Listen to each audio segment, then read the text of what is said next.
Oi, gente! Estreia essa semana nos cinemas brasileiros o filme O Rio do Desejo.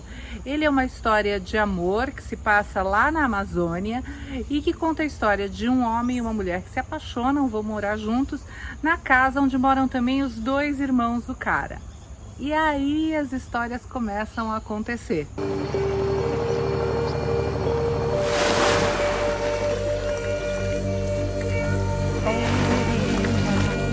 Eu tive a oportunidade de conversar com o diretor Sérgio Machado, com a atriz Sophie Charlotte e com o ator Rômulo Braga sobre seus personagens, sobre a produção, e foi um papo muito gostoso. Dá uma olhadinha. Olá, é um prazer estar aqui com vocês. Eu já assisti O Rio do Desejo e assim, eu já começo querendo saber como é que aconteceu esse projeto. Quem chegou com ele, quem leu o livro? Eu lembro que a ideia surgiu há vários anos, assim. Eu lembro que eu estava rodando um outro filme, o filme paralisou, eu fiquei angustiado. E aí eu perguntei para uma amiga crítica literária, assim, quais são os melhores livros brasileiros, me indica aí. E aí eu fui lendo, e quando eu cheguei no livro Cidade Ilhada, do Milton Ratum, eu falei, não, eu tenho certeza que é por aqui que eu quero ir. E aí a dúvida foi qual dos contos adaptar. A gente pensou em misturar vários contos, e tem um pouco disso, né? Aquele ali é o pai de vocês? E cadê a foto da mãe? Tem foto da mãe aqui em casa, não. Ei, o quê? Ela não vai entrar pra família, ué? E aí, como é que vocês entraram na história? Rapaz... Faz tempo? Eu fiz teste com o Sérgio no Rio e eu tinha uma cena, que era a cena com o Armando, que foi o Jorge Paz também tá no filme, fez o teste comigo. Eu fiquei muito instigada e pensando como que ia ser esse processo e querendo conhecer o Sérgio. A gente tomou um café, foi incrível. Consegui o personagem e depois a gente fez um processo aqui em São Paulo com a Fátima Toledo. A gente se encontrou depois lá em Itacoatiara, aí que você chegou na preparação, né, Rômulo? Você já tinha feito Freitas, né? Isso, o Rômulo foi o primeiro que chegou. Ele me ligou, eu tava lá em Belo Horizonte, Sérgio, Rômulo, tô escrevendo um negócio aqui, tô pensando em você, rapaz, aqui, mas é um personagem assim, totalmente diferente. Aí começa a conversa. 2 horas de Sérgio contando a história do personagem que ele tava pensando, não sei o quê. Podia ser 2, 3.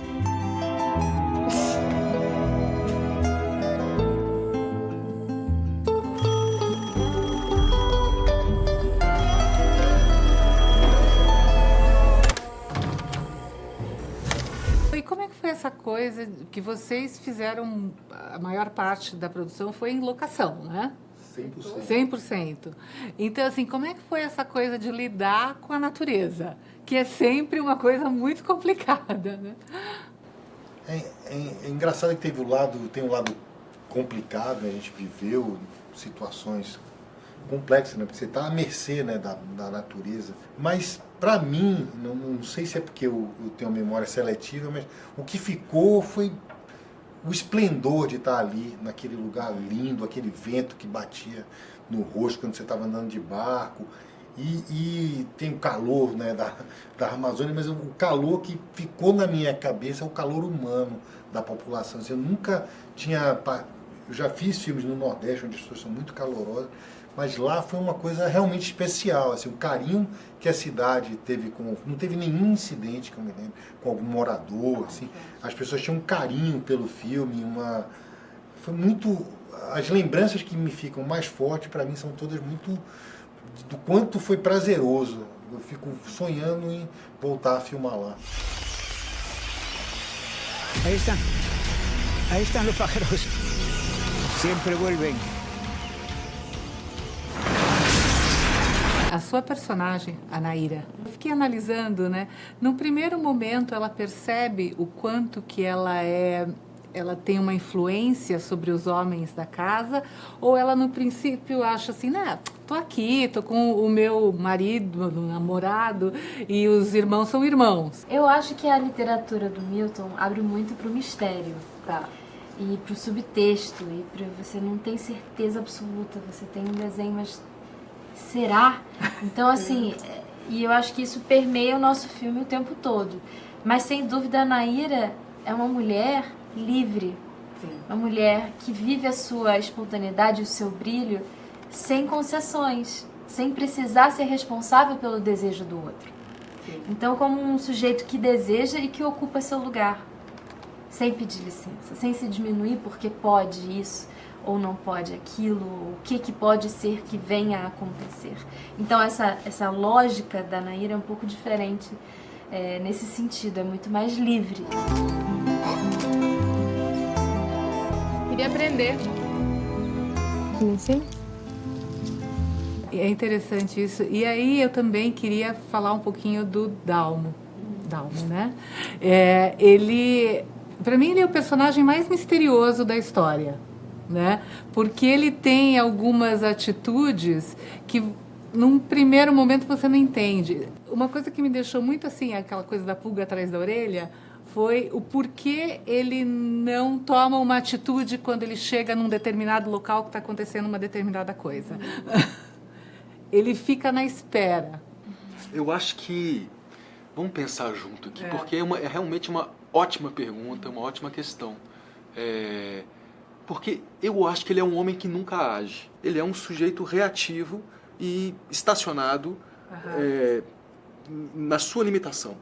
Então, assim, parece-me, pensando agora, talvez coerente aquela atitude final, talvez um pouco ampliada, né, para um olhar hiperrealista, mas dramaturgicamente coerente com a proposta de vivência do personagem.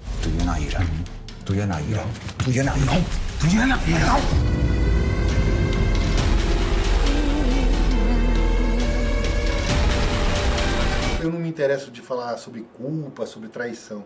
O que me interessa, o que me apaixona, é que eles desejam, né? Eles desejam muito, eles amam, né? Eles amam e cada um não sabe lidar com essa paixão tão forte que sente, mas e aí a gente falava, né, quando estava filmando, uma espécie de ideia que está no centro do filme, é de que você pode quebrar qualquer lei, menos a lei do desejo. E o que acontece com esse personagem dele, ele quebra o desejo, ele machuca o próprio desejo e aí as coisas saem. Aí danou-se, né? Acho que eu tô ficando louca.